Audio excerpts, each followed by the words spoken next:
guys, welcome to the final episode of the tech support video series for the Soldotnalong.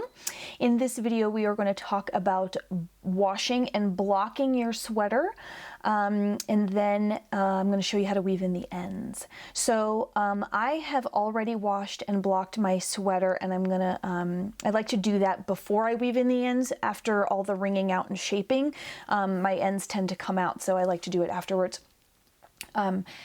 To wash and block a sweater is very, very simple.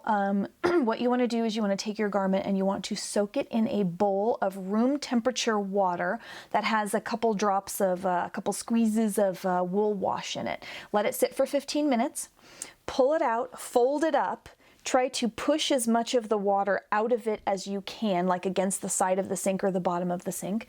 Then you're going to need a couple of towels. You're going to lay it nice and flat. You're going to roll up the towel and you're going to squeeze, squeeze, squeeze, squeeze, squeeze, unroll that, get a fresh towel and do it again.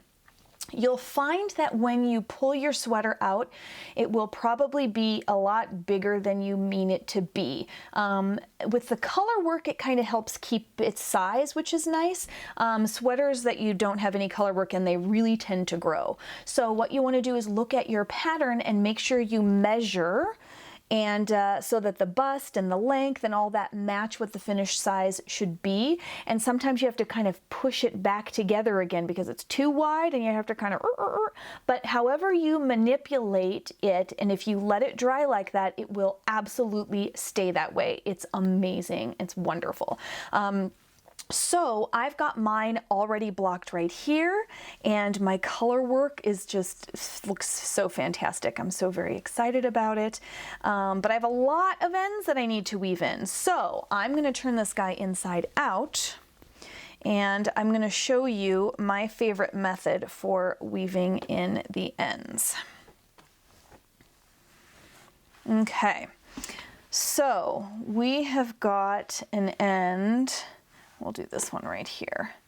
Now we have a lot of strands of color work that are kind of just all over the place. So it makes it a little difficult to weave in the ends just the way we like to. But I'm going to use a darning needle here.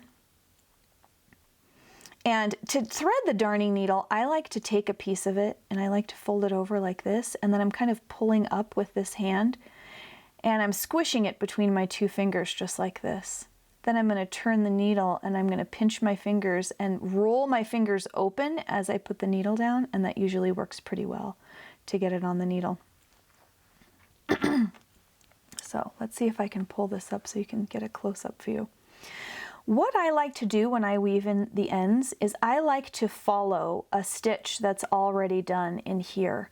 That really prevents it from coming out, and after a while it'll kind of felt, the strands of the wool will felt together and it won't come out. So I'm going to show you how to do that. You can kind of start anywhere. So I think I'm going to follow this loop way up here because I can see it really well. And if you look very closely, you can kind of trace this.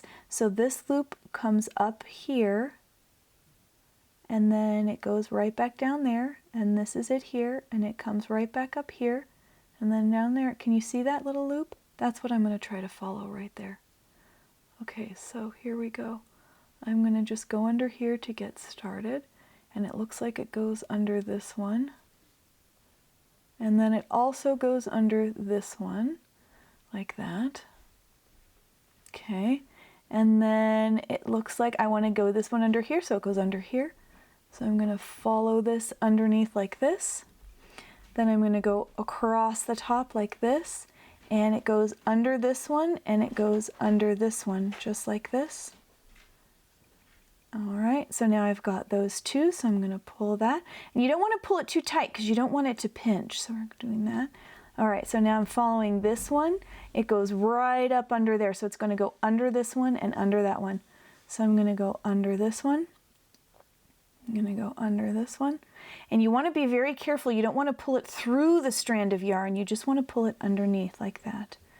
All right, so now let's see where it goes from here. So the loop goes across the top right there, and it goes under this one and under this one, and it loops back down like this.